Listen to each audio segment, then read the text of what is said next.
Aunty ওফো, আপনিও কি শুধু 24 ঘন্টা কাজ করেন? আমি যদি আমার কাজ না করি, কিছু কাজের মেয়ে এসে কাজ করবে। ওয়েল, আমি আপনার সাথে একটি রিল করতে চান। রিল এবং আমি? আন্টি, তোমার কি হয়েছে? রানী হও, যুবক হও, সবার চোখের আলো হও।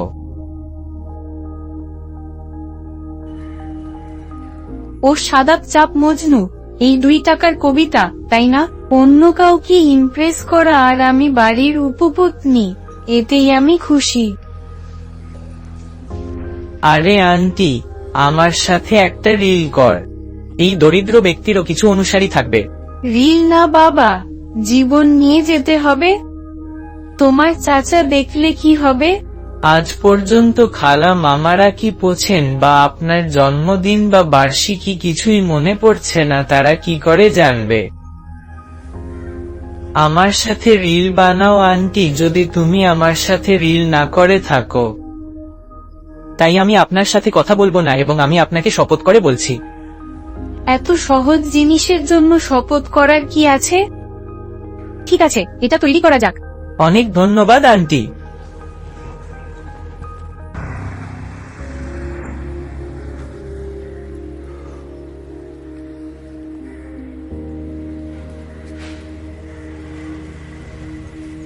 হ্যালো অক্ষয় বাবু।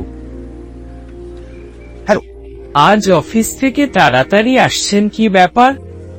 মানে অফিসে অনেক সময় অনেক কাজ হয় না, ব্যাস আজও তেমন কাজ ছিল না, তাই ভাবলাম তাড়াতাড়ি বাসায় যাই। খুব ভালো করা। অক্ষয় বাবু, আপনি কি মাঝে মাঝে আপনার স্ত্রীকে মিথ্যা বলে বাড়িতে হুমকি বোধ করেন? কেন এমন বলছেন অক্ষয়? বাবু, আপনি সোশ্যাল মিডিয়ায় নেই, বাই ওই একটা কম বয়সী মেয়েকে বিয়ে করছেন। দুঃখিত, আমি বলতে চেয়েছিলাম যে ফুফুর বয়স কম।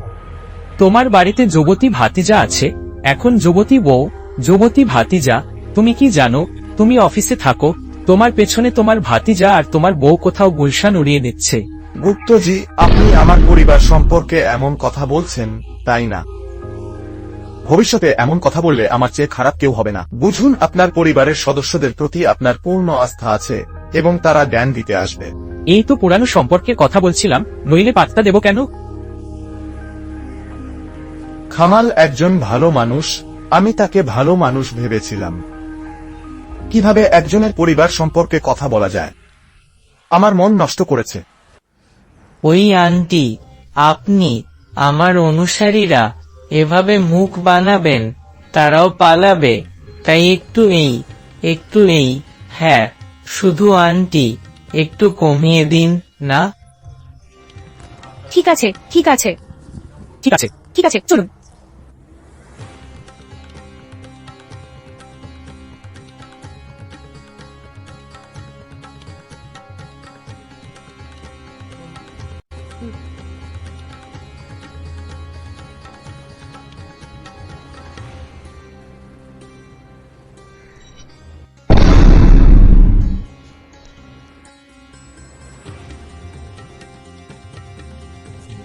এখন আমারও বাড়বে।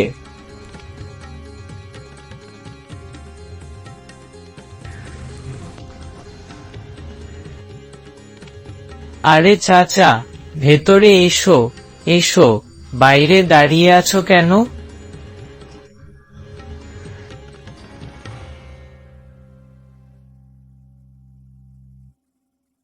আরে, আজ হঠাৎ ফোন না করে এসেছো?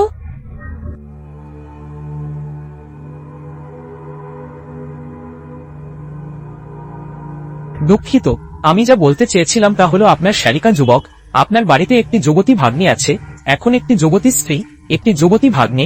আপনি কিভাবে জানেন যে আপনি আপনার পিছনে অফিসে থাকেন? তোর ভাগ্নে আর তোর বউ কোথাও গুলছে উঠছে না।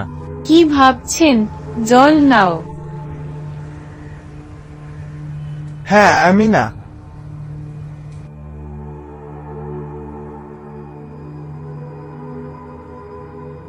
আন্টি, ট্রেনিং এর বাকি কথা মনে আছে?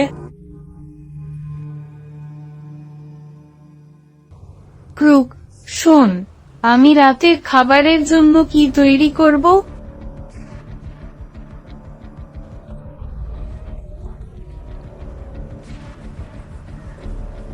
কিছুই না, আমি পাত্তা দিই না।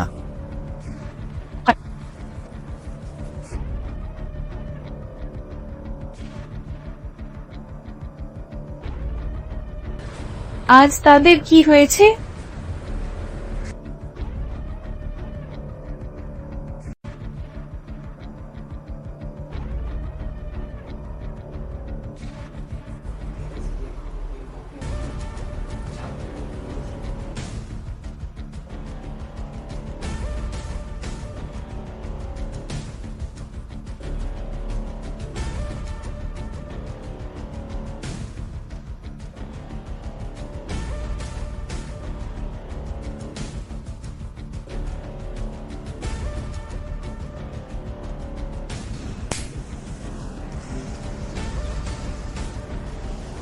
আন্টি এখনো আসেনি কেন?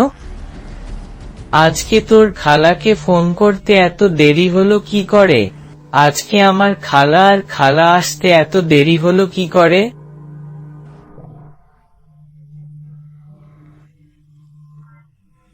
জানি না আজ কেন তোমার চাচার অজ্ঞান হতে এত সময় লাগলো। ঠিক আছে, ওসব ফালতু কথা বাদ দাও। তুমি কি জানো আমি কত?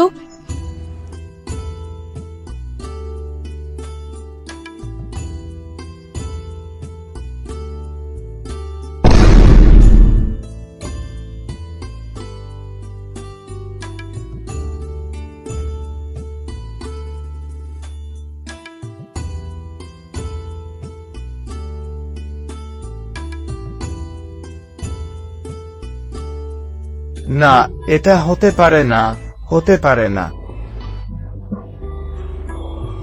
থাকতে পারে না? সবিতা স্বপ্ন ছিল, খুব খারাপ স্বপ্ন ছিল।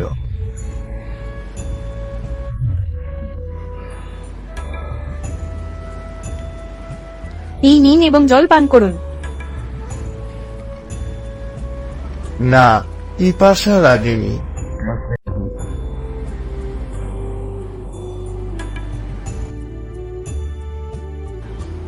আমাদের যেতে দিন। তুমি ঘুমোতে যাও, তোমাকেও খুব ভোরে যেতে হবে। ঘুমাতে যাও। হ্যাঁ, তুমিও ঘুমাও।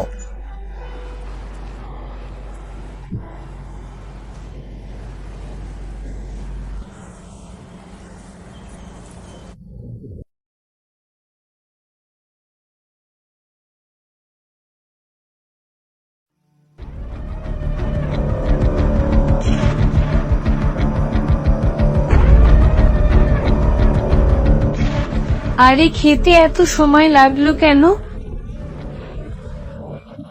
একটু কাজ বাকি আছে, একটু সময় লাগবে। এমন নরম কোমল হাতে সব কাজ করলে আমাদের কষ্ট হবে ম্যাডাম, এখন ভয় পান। আমরা সবাইকে শাস্তি দিই, এত ভালোবাসলে আমাদের জ্বলবে ম্যাডাম। সবাই কি এমন শাস্তি দেয়?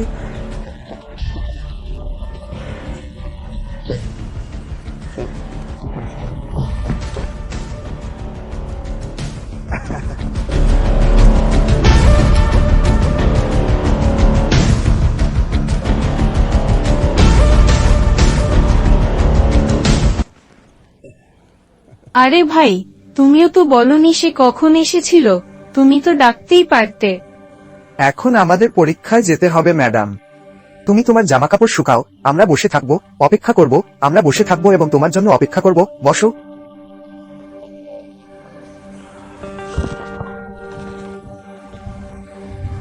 আমার ঘর কেন শুধু অপেক্ষা করার জন্য বাকি ছিল?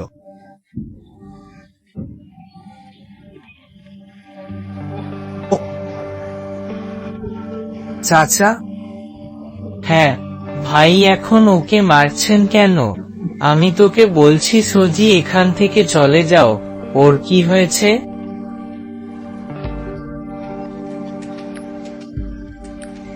ঠিক আছে স্যার, তুমি কি এখন পাগল হয়ে গেছো? হ্যাঁ, আমি পাগল হয়ে গেছি, পাগল হয়ে গেছি। কেউ যদি তোমায় খারাপ চোখে তাকায়, চাঁদ থেকে তোমায় মেরে ফেলব। বাঁচবো না, ছাড়বো না, চাঁদ থেকে মেরে ফেলব। জয় ছেলে আর ফুফু, কিছু একটা কর। এই ধরনের সন্দেহ থেকেই যাবে। এটা সম্ভব যে শীঘ্রই বাপরে সে দুজনের একজনকে হত্যা করবে। সে পাগল হয়ে গেছে, তার খেয়াল রেখো। হ্যাঁ চাচা। বন্ধুরা, সন্দেহ এমন একটি রোগ যার কোন চিকিৎসা নেই।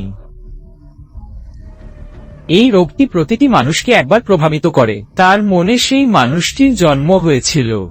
গল্প অনুসারে সে অন্য একজনের কথা ভাবতে শুরু করে। আমাদের সমাজে অনেকেই আছেন যারা সন্দেহের রোগে আক্রান্ত। আমাদের গল্পে অক্ষয়ও আছে। তিনি এই রোগের শিকার হয়েছিলেন, কিন্তু তিনি কখনো এই রোগের কথা তার স্ত্রী সবিতা বা তার ভাগ্নে জয়কে বলেনি। এবং কি হয়েছিল? সময়ের সাথে সাথে সন্দেহের এই পোকাটি ধীরে ধীরে অক্ষয়ের মনে একটি রাক্ষস রূপ নেয়, যার কারণে অক্ষয় চিন্তিত হয়ে পড়েন। কখনো কখনো তিনি যে কোনো দোকানদার, কোনো রিক্সা চালক বা অন্য কারো মুখোমুখি হতেন, কারণ তারা তাকে সন্দেহ করেছিল। বন্ধুরা, দেখা যাক সন্দেহের অবসান কি হবে।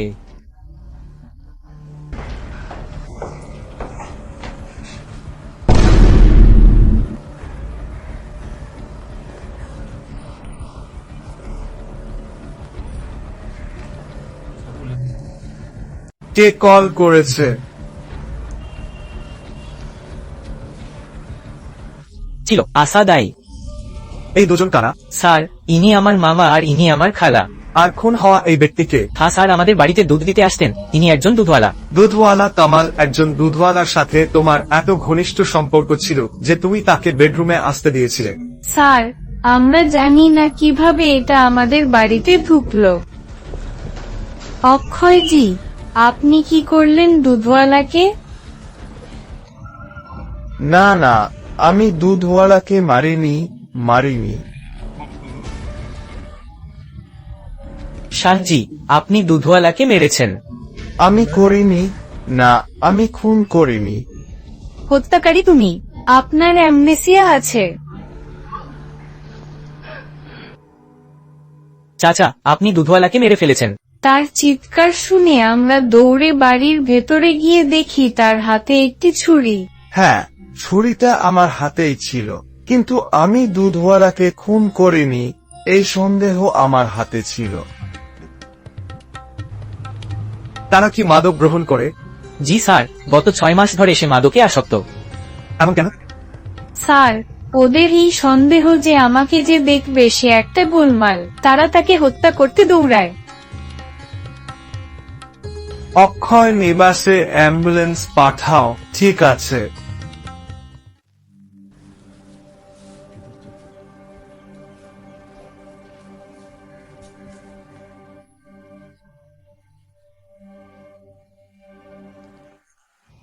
বন্ধুরা, সন্দেহজনক ব্যক্তির শেষ কি? আপনি এটা দেখেননি? অক্ষয় খুনি হয়ে গেছে, কিন্তু গল্পে নতুন টুইস্ট আসতে চলেছে, বলার কিছু নেই। আসুন এখন আরো দেখা যাক। আন্টি, আপনি কি এত গুরুত্বপূর্ণ জিনিস নিতে ভুলে গেলেন? আমি ভেবেছিলাম তুমি রেখেছ। আমি জানি না যে জিনিসটি বলা হয়েছে। না না না না না, এখানে আসুন স্যার, এখানে আসুন। আপনি দেখুন, মিথ্যা বলে লাভ নেই।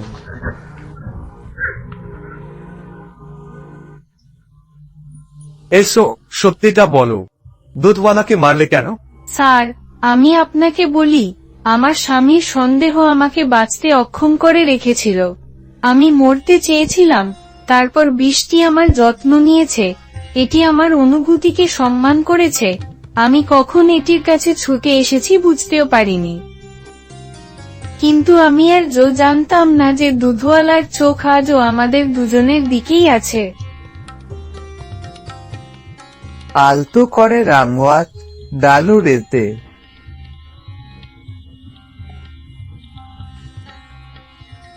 ধীরে ধীরে রম নাও। ভগবান তোমার মধ্যে থাকুক, তোমার মধ্যে থাকুক। মূল্যহীন মানুষ। আরে আসুন। আমার রুমে আসার সাহস হলো কিভাবে?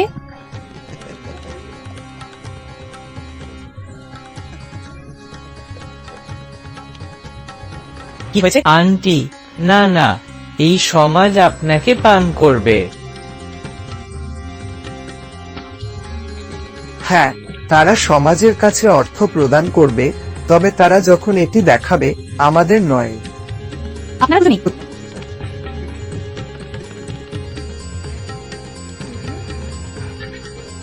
কি?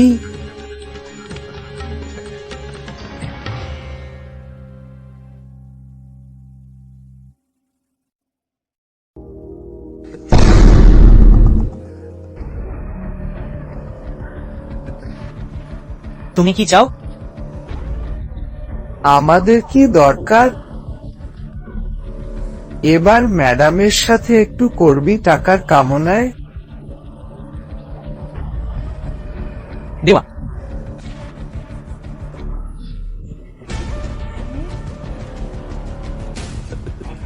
ঠিক আছে, আমি এটা ঠিক করেছি।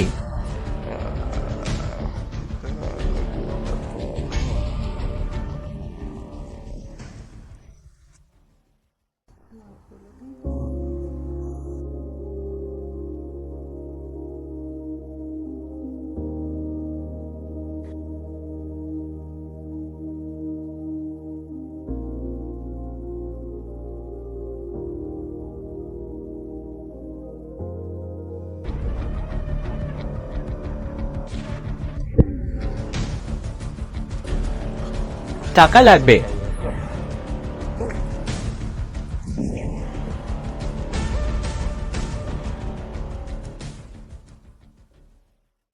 তোমরা দুজনেই খুব ভালো পরিকল্পনা করেছিলে, কিন্তু প্রত্যেক অপরাধীর মতো তুমিও একটা ট্রু রেখেছ, কনস্টেবল।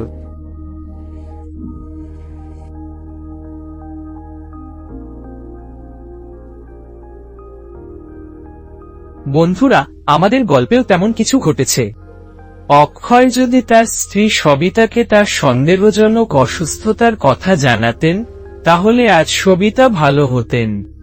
তার ভাগ্নে জয় যেন খুনি হয়ে না যায়, সেজন্য তাকে ভেবে চিন্তে যেকোনো সিদ্ধান্ত নিতে হবে এবং অপরাধ করা থেকে বিরত থাকতে হবে। এই সবই আমাদের অপরাধ জগতের গল্পে। আমি কুনাল সিং রাজপুত নতুন গল্প নিয়ে আবার দেখা করব। ততক্ষণ পর্যন্ত নমস্কার, জয় হিন্দ।